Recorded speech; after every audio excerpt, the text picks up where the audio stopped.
Eu não sei se vocês estão reparando, mas se a gente tiver sensibilidade para isso, a gente vai perceber. Por muito tempo, nós fomos meio que ignorados pelo jornalismo, né? A gente estava crescendo nas pesquisas, todo mundo estava vendo que a gente estava crescendo nas pesquisas, mas o jornalismo oficial, o jornalismo mainstream, não estava colocando o Renan nem o nosso projeto no radar. Havia uma certa, digamos assim, uma certa má vontade por parte do jornalismo de noticiar as coisas que se referiam à missão e ao Renan Santos. Isso era muito nítido no início da pré-campanha. Os primeiros meses da pré-campanha, quase nada aparecia.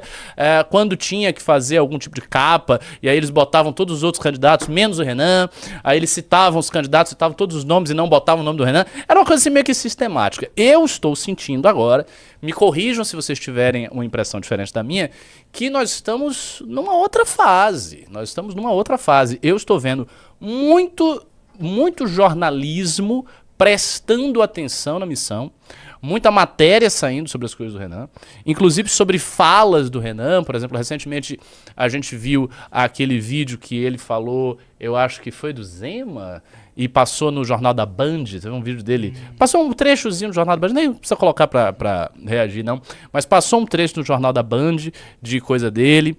A gente tá vendo algumas matérias aparecendo aí sobre o Renan, algumas reações de jornalistas. Eu vi recentemente um vídeo que o Renan fez sobre a reação da Eliane Cantanhede, do Globo News, uma jornalista tradicionalíssima do Brasil que estava se dizendo ela falou aterrorizada pela possibilidade do terceiro lugar ser um outsider como o Renan. Ela disse assim, não, estou muito aterrorizada porque os outsiders e tal. E aí ele fez um vídeo irônico respondendo, naturalmente. Mas o que está rolando agora, né? Está claramente acontecendo uma maior atenção em relação ao nosso projeto e uma maior atenção em relação ao candidato. E isso denota algumas coisas, né? A primeira coisa que denota é que meio que já é oficial e já está precificado em todos os âmbitos da elite midiática brasileira que o verdadeiro terceiro lugar desta eleição vai ser o Renan. Quando eles saem da postura de certa indiferença e começam a assumir a atenção devida, isso é um sinal de que é o terceiro lugar, que a gente já está na mão dele. E opa, seja bem-vindo, Renatão aí na área. E aí, meu querido? Opa! Como vai? Seja bem-vindo. Como vai? Tudo vai? Bom, Professor Ricardo, caros amados telespectadores, boa tarde a todos. boa tarde. Então, eu estava falando da atenção maior que agora o jornalismo está tendo em relação às coisas do Renan. Acabou de sair, não sei se você viu, saiu agora no Globo esta notícia, uma pequena matéria sobre a observação irônica que o Renan fez a respeito da vice do Flávio Bolsonaro, que o Eduardo estava aí querendo dizer que ia ser vice. Parem de facilitar, ironiza Renan Santos após vídeo de Júlia Zanata, cotada vice de Flávio Bolsonaro. Eles falam alguma coisa na matéria? Deixa eu ver. Para candidato à presidência por missão, Renan Santos fez as redes sociais ironizar a possibilidade da deputada Júlia Zanata, do PL Santa Catarina, ser cotada a vice na chapa do também pré-candidato Flávio Bolsonaro. A ideia saiu do ex-deputado Eduardo Bolsonaro, que fez a defesa na semana passada e disse que a parlamentar do PL estava à altura do cargo por sua lealdade. Eu acho que sim, que ela está à altura do cargo, né? Parem de facilitar, eu quero ter algum mérito na vitória, postou Renan Santos ao reproduzir um vídeo postado pela própria Zanata. Bom, não tem muita coisa aí, mas eu acho que a parte, empatado na última pesquisa, Quest, baixa aí pra ver se tem alguma coisa interessante. Depois que citou o nome de Zanata para o posto de vice na chapa do irmão, a declaração de Eduardo tem sido criticada. O ex-deputado trocou farpas com o influenciador de direita Rodrigo Constantino, que está fazendo seu ensaio para meio que sair do barco. A discussão teve início após o influenciador publicar que a parlamentar não agrega um só voto ao Flávio onde ele mais precisa.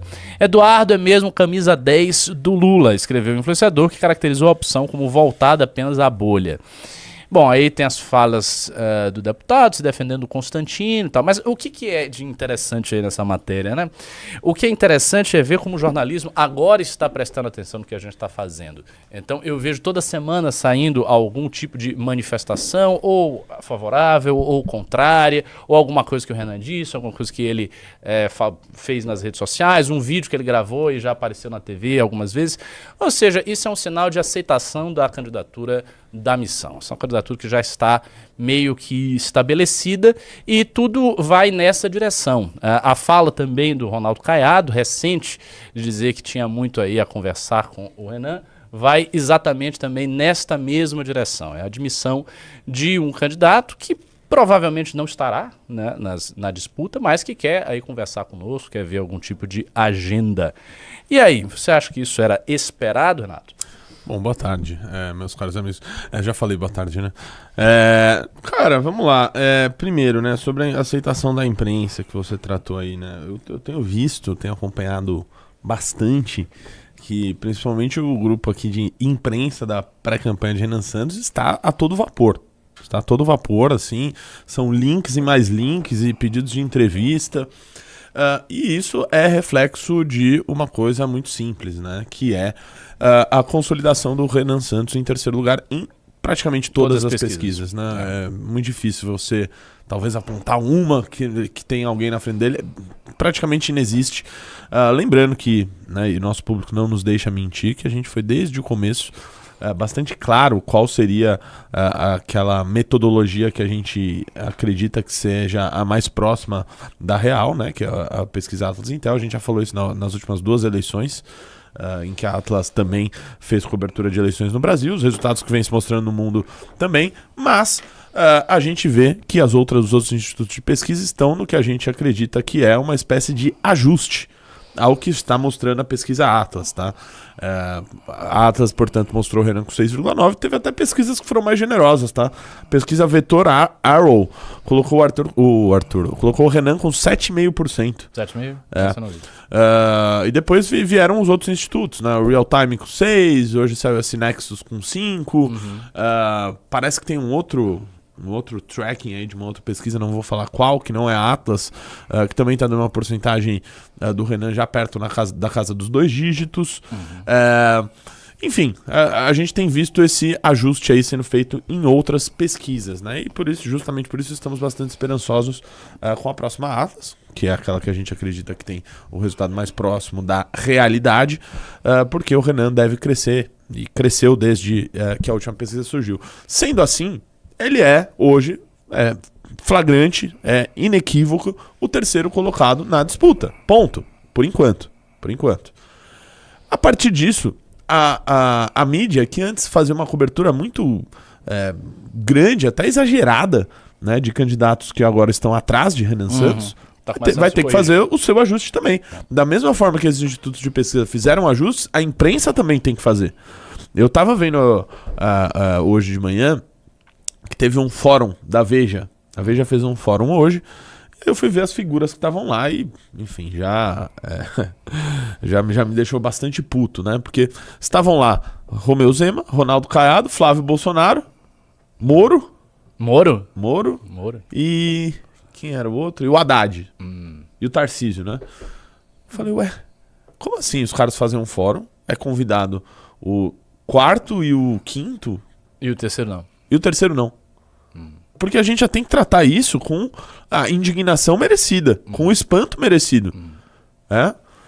Talvez tenha sido marcado há muitos meses atrás e esse foi a maneira que fez, não sei. Mas o fato é que teriam que ter feito esse convite, enfim, ou algo do tipo. Então, cara, essa consolidação em todas as pesquisas, a própria Quest, que a gente questiona bastante o método dela, né, e a questionar o próprio instituto, também mostrou o Renan em terceiro lugar. Então, que as pessoas ficaram espantadas, né? Eu vi, não, o MBL comemora que o Renan está... Não, o MBL não comemorou o resultado da Quest. Não comemoramos o resultado da Quest, porque o resultado da Quest para nós está errado. O Renan tem muito mais do que aquilo. Que eles colocam 3 ou 4%, não sei.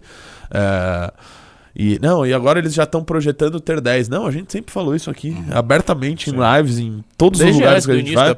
Nosso objetivo é ter 10% até o início da campanha, ponto. Exatamente. E nós vamos buscar isso, eu tenho certeza absoluta. A gente ainda está no mês de junho, provavelmente vão ter as pesquisas do final do mês, deve ter Atlas esse mês, imagino, deve ter em julho também. E eu acho que e depois que chegar em agosto, aí vai ter pesquisa de 2 em 2 semanas, uma em uma semana, vai ser um ritmo muito mais rápido. Então eu tenho certeza que a gente vai chegar acima das expectativas que a gente tinha. Eu vou confessar uma coisa, Ricardo Almeida. Talvez lá atrás eu achasse isso loucura. Eu também. Eu falava, não, cara, o Renan ele vai crescer, óbvio. Porque achava. Ele é melhor intelectualmente, ele é melhor de oratória, de comunicação. Enfim, ele é melhor em 100% das coisas do que o Flávio, Lula, etc. Zema, Caiado. Só que eu acreditava que isso só seria possível quando ele aparecesse num debate. Sim, exatamente. antes disso, gente, é fantástico o que está sendo feito. Muitas das pessoas ainda não entenderam. Falam, meu Deus, como que é possível esse cara tá na posição que tá? Né? Então, assim, é o que Vanderlei Luxemburgo diria. Confia no projeto. Confia no projeto. Né? A gente aparentemente sabe o que está fazendo. Não, assim, a pré-campanha do Renan está sendo a melhor pré-campanha que eu já vi de todas. De qualquer coisa, é essa pré-campanha. E o segredo está na pré-campanha, o segredo está no candidato, de fato. Porque assim, a gente não tem estrutura, não tem grana, não tem nada, não tem conexões com jornalistas, não tem nada. O que nós temos é um candidato muito bom, um projeto consistente e uma técnica, digamos assim, uma tática de pré-campanha que se mostra acertada. Essa tática, que foi uma tática que o Bisotto falava muito. O Bisotto falava muito tempo, até antes do Renan ser escolhido para apresentar a missão. Tal, o Bisotto já falava isso, que a lógica da pré-campanha deveria ser rodar o Brasil, buscar uma interiorização do nome dele, ou seja, você para lá no estado e fica rodando várias cidades, vai para tudo que é rádio, e que é assim que as coisas iam funcionar. E de fato é assim que as coisas estão funcionando mesmo. Essa tática foi muito acertada e é uma tática que é barata, porque você consegue ir para as coisas, você não gasta muito, você vai a tudo que é lugar, obviamente você vai crescendo, as pessoas vão se interessando mais pelo seu discurso, então rádios maiores, televisão, tudo vai querendo que você esteja lá, porque você está dando audiência, todos os podcasts querem o Renan, porque o Renan dá audiência pra caramba. Não há um podcast no Brasil tirando... Inclusive eu peço desculpas aos meus amigos, Renan, né? aos meus amigos de todos os podcasts aí do Brasil que estão, muitos deles já me infernizando pra ter novamente o Renan. E calma, calma, ele vai, né? Mas, naturalmente todo mundo quer, pô. O cara dá audiência, aí tem um público super fiel. Aonde ele vai crescendo.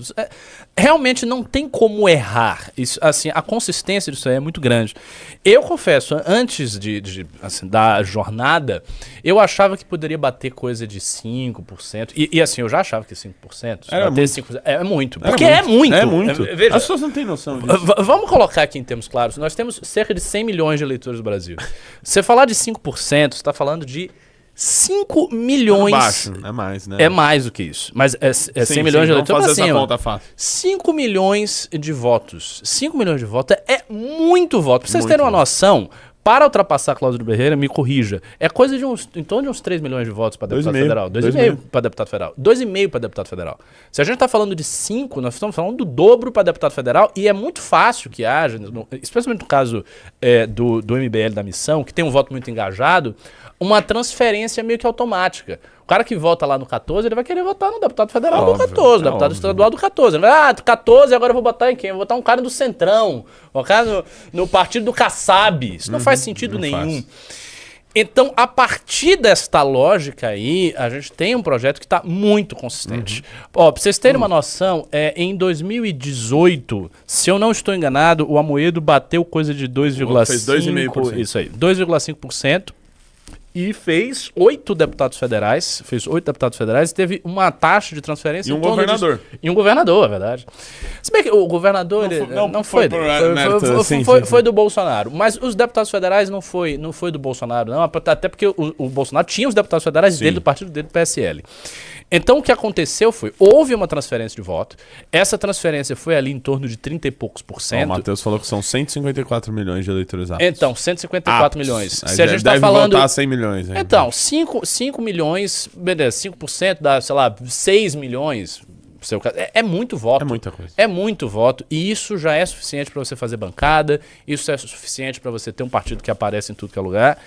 E eu já achava que se a gente batesse 5% na eleição, era tipo, pô, muito bom, primeiro ano, o partido acabou de ser feito, chapa pura, sabe? A gente não tem experiência de partido, a gente tem experiência de movimento, mas de partido ainda não tem. Então, assim, já estaria tipo, uau. Sim. Agora não, cara. Agora começa a ideia de você bater 10 na borda da eleição e você conseguir até virar o braço do Flávio Bolsonaro. Isso é verossímil. Tipo, isso não é absurdo. Sim. Não é assim um sonho. Você diz, não, sei lá, vamos ganhar. Não é isso. Há uma lógica disso aí. E veja, se a gente chega com 10% na borda da eleição, acontece aquela mágica que é o sujeito que vai votar, ele começa a encarar o terceiro lugar como um voto possível. Porque você não tá vendo um terceiro lugar com 2%. Sabe? O terceiro lugar com 2%, esquece. Esse cara não vai fazer nada. Agora com 10%, 10% é outra coisa. 10% é viabilidade. E aí o nível de interesse, tanto da elite midiática, dos empresários, da galera com grana, dos políticos, vai pro céu. E do eleitorado também. E é isso que a gente precisa. Isso. Se a gente tiver essas duas coisas, Isso. a gente tem chance de ganhar a eleição mesmo, para valer. E mais do que isso, nós temos uma vantagem, que é a campanha do Flávio está sendo corroída. É uma campanha sem talento. O candidato é muito ruim, né? Então, é um candidato muito ruim. Ele não tem projeto. Ele agora está encalacrado com caso de corrupção. As decisões políticas e de marketing que o Flávio toma, eu sinceramente não sei quem é que está tomando essas decisões, porque são todas decisões muito estúpidas. Esse negócio dele tentar conseguir o voto da mulher desesperadamente, ele tenta e faz vários acenos e também não consegue, se consegue não muda nada. Ou seja, ele só está fazendo merda. Ele está todo cagado, está fazendo um monte de bosta, não está indo para lugar nenhum. E esse é o nosso adversário. Então, graças a Deus, professor, antes, enquanto eu falo, você precisa pesquisar uma coisa. Quanto o Pablo Marçal tinha de intenção de voto em junho de 2024? Bela pergunta. E depois no início da campanha em agosto. Quero ver em junho, eu quero ver em maio, em junho, em agosto. Pronto, te dei uma missão difícil aí pra você precisar, mas dá uma olhada aí. Sei lá, pesquisa Datafolha, sei lá, escolhe aí o instituto. Vamos lá. Porque eu tenho uma suposição, tá? Eu acho que o Pablo Marçal, antes do início da campanha, não tinha 10%. Eu acho. Então, achei aqui. Em maio de 2024, ele tinha entre 8% e 10% nas principais pesquisas. 8 e 10. Em junho de 2024, ele tinha de 12% a 14%. Em agosto, ele tinha entre 21% e 31%. Tá, perfeito. Ok. Bom, se a gente fizer uma regra de 3, considerando que o Renan tenha 7% agora, que é uma estimativa conservadora. Olha, então, mas é que eu assisti o Renan ontem lá em Santarém, ele já falou já. E a gente tem trackings que o Renan já alcançou o patamar aí de... Pois é. Que a gente imaginava para agosto.